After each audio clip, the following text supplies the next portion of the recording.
جو واقعہ ہے وہ بڑا امیزنگ ہے، بڑا ہی کمال کا ہے اور حیرت انگیز بھی ہے۔ ہم اور آپ اپنی زندگی میں 8 گھنٹے روزانہ، 7 گھنٹے، اور کچھ لوگ بہت سو جائیں تو 12 گھنٹے سو سکتے ہیں، لیکن کچھ لوگ ایسے بھی تھے جو صدیوں تک سوتے رہے۔ جی ہاں، 1 نہیں، 2 نہیں، بلکہ 3 صدیاں وہ آرام کرتے رہے۔ وہ کون لوگ تھے جو 300 سال سے زیادہ عرصہ سوتے رہے، اور اس میں اللہ کی کیا حکمت تھی؟ آئیے قرآنی واقعے کو سنتے ہیں۔ ماجرا کچھ یوں تھا کہ حضرت عیسیٰ علیہ السلام کو جب آسمانوں پر اٹھا لیا گیا تو عیسائیوں کا حال بے حد خراب اور ابتر ہو گیا۔ لوگ بت پرستی کرنے لگے، دوسروں کو بھی بت پرستی پر مجبور کرنے لگے۔ خصوصاً ان کا ایک بادشاہ دقیانوس تھا، وہ بڑا ظالم تھا، اور وہ شخص جو بھی اس طرح جھوٹے خداؤں کو ماننے سے انکار کرتا وہ اسے قتل کر دیا کرتا۔ اصحاب کہف یہ شہر افسوس کے شرفاء تھے۔ کہف کہتے ہیں غار کو، اور یہ غار میں گئے اس لیے اصحاب کہف کہلائے۔ شہر افسوس کے شریف لوگ تھے اور بادشاہ کے معزز درباری بھی تھے، مگر یہ لوگ صاحب ایمان تھے، اللہ کے سوا کسی اور کی عبادت نہیں کرتے تھے۔ دقیانوس کے ظلم و جبر سے پریشان ہو کر یہ لوگ اپنا ایمان بچانے کے لیے اس کے دربار سے بھاگ نکلے اور قریب یہ غار میں جا کر انہوں نے پناہ لے لی، اور پناہ گزین ہوئے، تھک گئے تو سو گئے۔ اب کیا ہوا؟ کتنا سوئے یہ لوگ؟ 300 برس سے زیادہ عرصے تک سوتے رہے۔ اللہ کی شان دیکھیں کہ 300 برس سے زیادہ عرصے تک انہیں نیند آ گئی۔ اب دقیانوس نے جب ان لوگوں کو نہ پایا تو تلاش کرنے کا حکم دیا، تو کسی نے بتایا کہ وہ فلاں غار میں جا کر چھپ گئے ہیں۔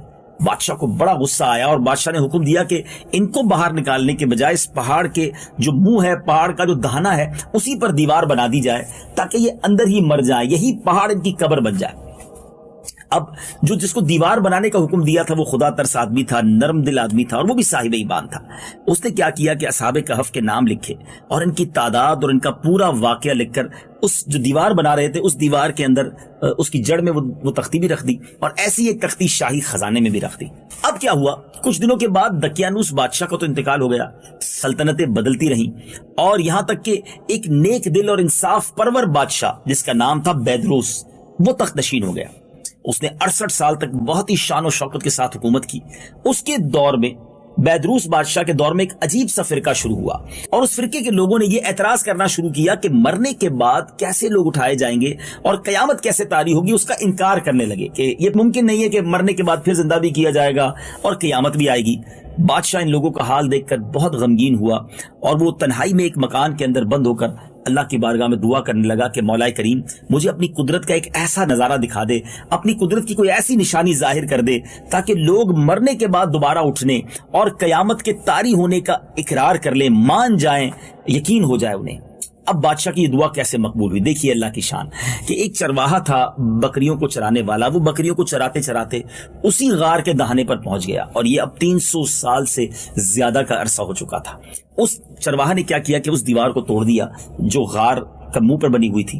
جیسے ہی دیوار ٹوٹی تو ایسی ہیبت طاری ہوئی کہ وہاں جتنے لوگ تھے سب بھاگ گئے، اور اللہ کی شان دیکھیں کہ اب ان پر جو نیند طاری تھی اصحاب کہف پر، ان کی آنکھ کھلی، وہ سمجھے کہ ہم نارمل نیند کر کے اٹھے ہیں، وضو کیا اور انہوں نے نماز ادا کی۔ اب فیل ہوا کہ بھوک لگی ہے، تو کسی ایک ساتھی کو کہا کہ اس کا نام یملیخا تھا کہ بازار جاؤ اور کچھ کھانا لے کر آ جاؤ، اور ذرا یہ بھی معلوم کرو کہ دقیانوس کے بادشاہ کے اب کیا ارادے ہیں، ہمارے بارے میں اس نے کیا پلان بنایا ہے۔ یملیخا غار سے باہر نکلے اور باہر نکل کر حیران ہو گئے کہ ہر طرف اسلام کا چرچا ہے، ماحول چینج ہے، اور وہ ظلم و ستم کی فضا نہیں ہے۔ بڑا حیران کہ یہ اتنا اچانک یہ کیسے سب کچھ ہو گیا۔ یہاں تو اسلام کا نام لینا جرم تھا، اور یہاں گلی گلی میں لوگ کلمہ پڑھ رہے ہیں اور اسلام کی باتیں ہو رہی ہیں۔ بہرحال وہ ایک نان بائی کی دکان پر گیا، ایک تندور پر گیا اور جا کر روٹی خریدنے کی کوشش کی، تو اس کے پاس جو پیسے تھے یملیخا کے پاس، یہ 300 سال پرانے پیسے تھے، دقیانوس بادشاہ کے دور کے پیسے تھے۔